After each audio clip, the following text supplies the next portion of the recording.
What's going on, everybody? Welcome back to the Eclectic Collector channel.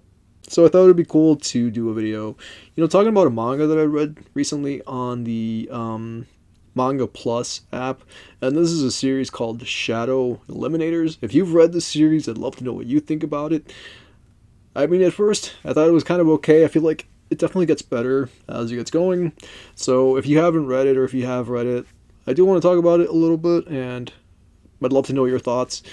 Hopefully we can keep this video under a certain amount of time. Usually when I do like this sort of a video, which is like a first impressions video, I usually try to keep it, under like 20 minutes. I don't think it should be any more than like maybe 15, 20 minutes at most. So yeah, let's do this. This is First Impressions, Shadow Eliminators. So what this series reminds me of, for the most part, like this is a story that is like an exorcism story. Like I'm sure you've seen a ton of exorcism stories. Even in the comments for the Manga Plus app, there was somebody who'd written like wake up sweetheart, it's like the 1200th exorcist manga. I thought it was kind of funny, dude, and it does remind me of things like Shaman King, or like Blue Exorcist, or like Mama Yu Yu. And despite that, I still think that it is a solid story, and it's definitely something that, like the first few chapters were kind of rough, and I did see people make comments, on the app, on the Manga Plus app, that they maybe weren't going to, come back and continue to read it, but I kind of stuck it out, you know what I mean? I wanted to see where it would go, and I like to give stories a chance. I've given a lot of stories a chance, and, since I do a lot of different videos, like I do a lot of like first impressions videos, I've been reading a lot more stuff, and I read a lot more stuff, on the Shonen Jump Viz app, or even like the Manga Plus app, just because it's easier for me, because like I spend a lot of time at work and not as much time at home as I would like, that is time that I would have to be able to sit down and to read. So while at work, I ended up reading, Shadow Eliminators, and I wrote a lot of thoughts down that I had, as I read the chapters of the story. So I want to share them with you, and maybe I can convince a handful of you to check it out if you haven't checked it out already, or if you already have read it and maybe you didn't like it, or you dropped it because you weren't a fan of like the first like 3 or 4 chapters. I want to say that it does, in my own personal opinion, it does get better. So there are like 2 worlds that exist, essentially, like, I want to say parallel to each other. There is like what is essentially the human world, and then there is like the other world, which is where like these things exist called like I want to say they're called like threads or something. They literally poke through the fabric of reality from this other world into our world, and they infect people in a sense. Yeah, so there's threads, from this other world, and they attach themselves to people's like spirits or whatever, to like the darkness that people hold within themselves. And when they do that, they create this thing in a person that is called kasane, and when that happens, the person is essentially like overtaken. And you've seen this sort of a thing in stories like Jagan, or like Shy, if you ever read Shy, in the first volume of Shy. I've only ever read the first volume of Shy because I couldn't really get into that story. But in the first volume of Shy, there's a similar thing, with this girl who is in an accident, and she's overtaken by this spirit that this one kid, I forgot what the hell the situation was in that story, but this kid basically like plays upon this girl's fears and weakness or whatever, and makes her into like a monster. And JJK does it as well. And yeah, Jagan also has it. Like if you've ever read Jagan, that story has these things called like fractured frogs, and the fractured frogs essentially like burrow within like a lot of different people, including the lead in that story, a dude named Jagasaki, who is a cop. They burrow into him, and luckily it's like a part of him that becomes, like fractured or whatever, and like he can make like a gun that is like all sorts of crazy, and it's just like a wild story all around. But those are examples where like there are essentially spirits or whatever that, infest a person, and play upon that person's like weaknesses or fears or whatever it is, and it changes them inside and out. And the story does that as well. So it's not like, a super original idea, and that already is in a sense like gonna hurt this story, because there's people that will immediately call that out, and say like, oh yeah, okay, this is unoriginal, we've seen this before, this story's done it, that story's done it, it's been done like 1,000 times. But the thing I think is too, like, are your characters, that are in the situation that is essentially like, I want to say cliched, are those characters interesting enough, to carry this story, even though it is, technically like another exorcism story. But I like it, I like the characters a lot. Like we follow two dudes. One of them is called like Kuromori, and then the other one is called like Asakaze, if I'm not mistaken. And pretty much they're like two completely, they're like two opposites, they're like a yin and yang sort of a character. Like one dude is like super charismatic and outgoing, and he's got like a tribal, like he's got like what I want to call like a tribal tattoo, but it's not a tattoo. He says in the story himself that it is in the tribal that is in the tattoo. It's like it's a birthmark or something like that, or it's like some sort of mark that he has, and it legit looks like a tribal tattoo. Growing up in the 90s, like I remember like thinking that they were cool, like tribal tattoos, and now I see people with tribal tattoos, and I don't really I'll be honest, I don't think they're cool anymore, because it's something that I thought was cool when I was a kid, and that's kind of what it looks like he's got like a tribal tattoo.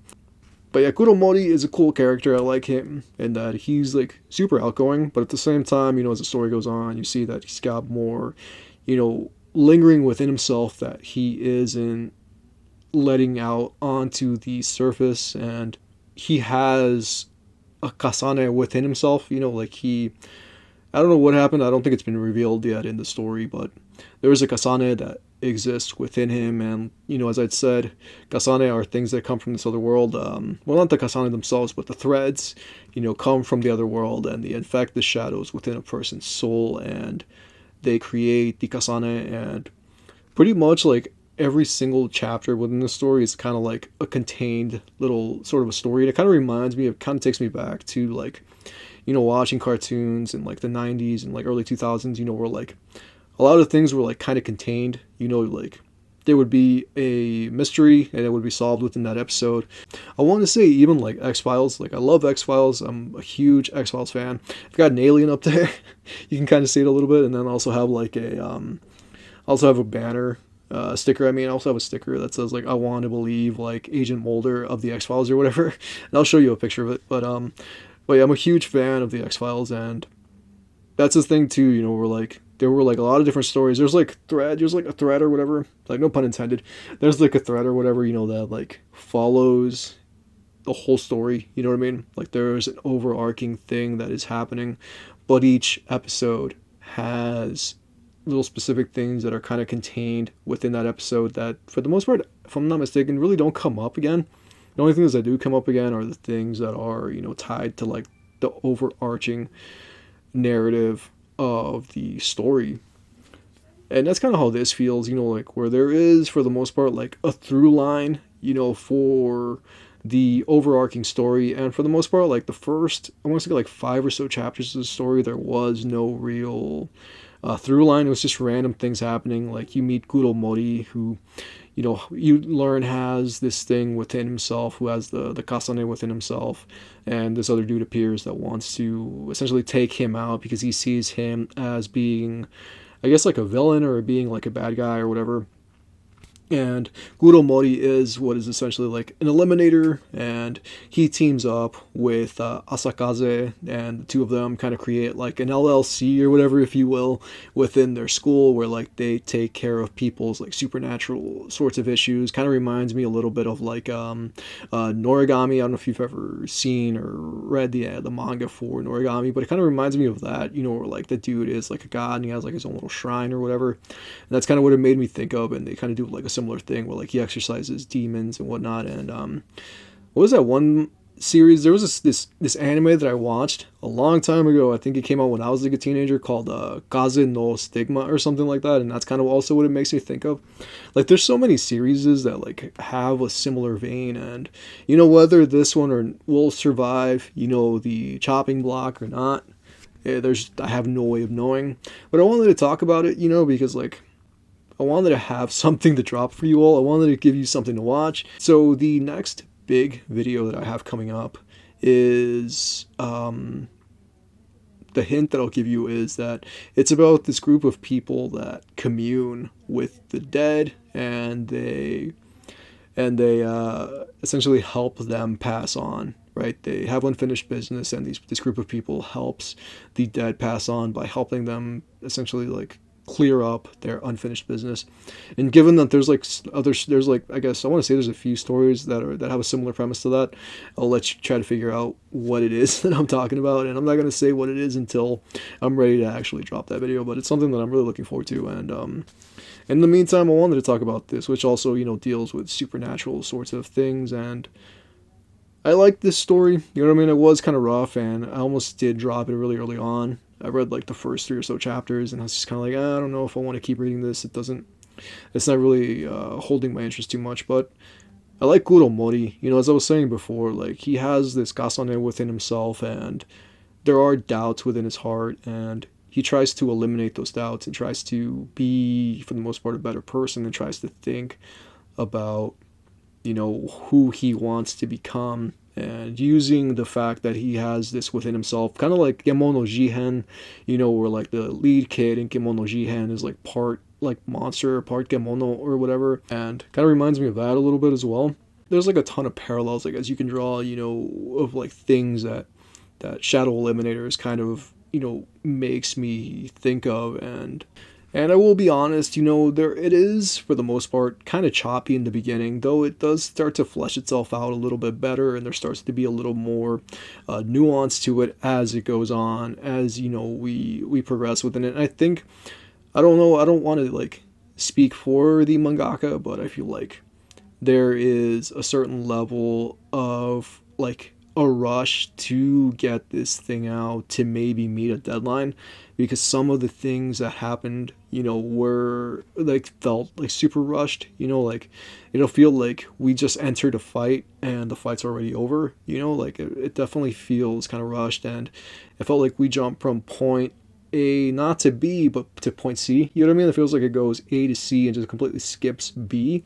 And it's kind of jarring. For me, it was really jarring. And based on, comments that I'd seen on the Manga Plus app, it was jarring for other readers as well. And I kind of like looking at the comments, because like I want to see if people kind of have, a similar opinion to the one that I had, and just to kind of gauge what people thought. And there were definitely people that said that they read the first chapter and that was as far as they were going to go. They wrote it off as being mediocre, as being mid or whatever. And I mean, I can see that being a fair kind of way to look at things. But then these same people will say those things about other series where like they say it's mid and they're not going to continue it, and they end up being really good series. Like Kagura Bachi was the same thing, and I really like Kagura Bachi. I think that is a great story. It was in my favorite things 2023 video. It started off like that, like the first like 3 or so chapters of Kagura Bachi were kind of rough, and I felt like they were kind of rough as well. I wasn't like a huge fan of it in the beginning, but it really grew on me and I really like it a lot now. But it was the same deal. There were people in the comments for that saying, oh, this is mid, this is lame, whatever. And it's a good story. So I think that like sometimes some stories just don't take off right away, unfortunately. And we live in an age now where like your story needs to sell as quickly as possible. It needs to be on point as quickly as possible. Otherwise, it's running the risk of getting axed. And it's kind of unfortunate, too, that you see people saying, oh, yeah, this is definitely going to get axed. This is definitely going to get axed. And I want to, like, highlight things that I've read that I think that should be read. And maybe, not because of me, recommending it to people, but just maybe, through people kind of, sharing it with their friends, in a sense. Like what I do with this, to me, I look at this as me just sharing it with different people. And maybe, through people sharing things with their friends, stories can be saved. Series can be saved, and they could be fleshed out instead of, getting axed. There's certain series that may take a while to really get going, and once they do, it finds its footing, and it's actually something that people want to read. They want to see where it goes. And for me, Shadow Eliminators is something that I want to see, where this is going to go, because this definitely has, the potential to become a pretty decent story. It's a fun story. It's not so far taking itself super duper seriously, like the two characters, like Asakaze is essentially like the straight man, to like their duo, like their if they were like stand-up comedians, Asakaze would be like the straight man, and then Kuromori would be like the dude who says the goofy thing, to which Asakaze, like face palms or whatever, like that's what they kind of make me think of. And I think they're two definitely interesting leads, and their dynamic together. I feel like Asakaze will become a more interesting character as it goes, because when he's first introduced, he's like really straight-laced, really strict or whatever, but as it goes, as we spend more time with him, you start to see, why he is the way that he is, and I feel like it's cool, it's cool to see that and to see why, he's become so attached to right and wrong and to seeing things be done to the T perfectly, no room for error or whatever, and there is a whole past, with it, and he feels like he wants to live up to the way that he envisioned his grandfather as being, his grandfather I think was like a cop, and he wants to, live things as right as possible, but even he says so himself within the story, like, what I see as wrong may not be what somebody else sees, in the same manner. What I see as right, somebody else might see, what I see as just, somebody else might see as, like unjust or whatever. So I like that. I like a story that, even though it does, have those trappings, and it does, it is another exorcism story, I think that it's worth checking out, and I hope it's something that you would be interested in checking out. And if you have read it, I'd love to know what you think about it. Do you like it? Do you not like it? Did you drop it after like the first chapter? Would you be willing to give it another shot after, like hearing my thoughts on it? But I don't know, ultimately I think it's up to each person, where they'll go and what stories they'll check out and how far they'll follow along before they ultimately, lose interest in it and want to just read something completely different. One thing that I do like about the story, there's like a grandma who kind of reminds me of like Seiko from Dan to Dan, but she's like Seiko from Wish. She's legit. She's like Seiko from Wish. She's like really small or whatever. She doesn't even look like a grandmother. She doesn't even look like a grandmother. She looks like a high schooler. So I thought that was kind of random. Like I honestly thought she was just some random like character until the one kid's like, oh, until Kuromori's like, oh, that's my grandmother. So that was really random, dude. You know what I mean? Like with her, and she is the one through which, Kuromori and Asakaze end up with the like artifacts or whatever that they use to fight the Kasane. Really quickly before we close this video out, I just wanted to say thank you so much for helping this channel hit 1,000 subs. That is a number that I'd like legitimately never imagined that we would hit, and it feels so wild, dude. I'm super grateful. I had never imagined that we would actually grow this much and that this channel would become as big as it has. So who knows, where it's gonna go from here. Who knows if we're gonna hit another 1,000, like hit 2,000 eventually, maybe like in the next like 3 or 4 years or something, you know what I mean? But I'm super grateful. Like I never imagined that we would get to this point. So yeah, thank you so much for hanging out with me. It really does absolutely mean the absolute world to me that you took time out of your day to hang out with me and talk about some manga, and talk about a manga that may or may not, live to see another day. But I hope it does. I like it, and I hope to see it fleshed out, and maybe it'll make it onto my favorite things 2024, eventually, and when I publish that in 2025. So yeah, that's all I got for you. Please take care of yourselves. If there's anything you want me to check out, any manga series, is anything that you enjoyed that you think I would like to check out, or if you think that somebody in the comments, or if anybody watching this video would like to check that series out, if you're reading something on like the Shonen Jump app or like the Manga Plus app or whatever you're reading, let us know in the comments what you got going on. Please take care of yourselves until next time that we meet. Yo, it's himself, the Shadowrunners clique, aka Sleep All Out. Take you on a mental and live for one day, y'all. Sheets, y'all. Guns, y'all. Yo, who got the guns, who got the coke? Hustling them through like big punch cholesterol before he croak. Rest in peace, but I bless in peace and live to one day lean shoots. Rap over beats and tell wild stories, the mythology mystery. Choke on your own misery, fuck them, we're the wild bunch. Yo, I asked him if they spike the punch. This shit made me lose my lunch. Bro grabbed the rocket, I said chill before he cocked it.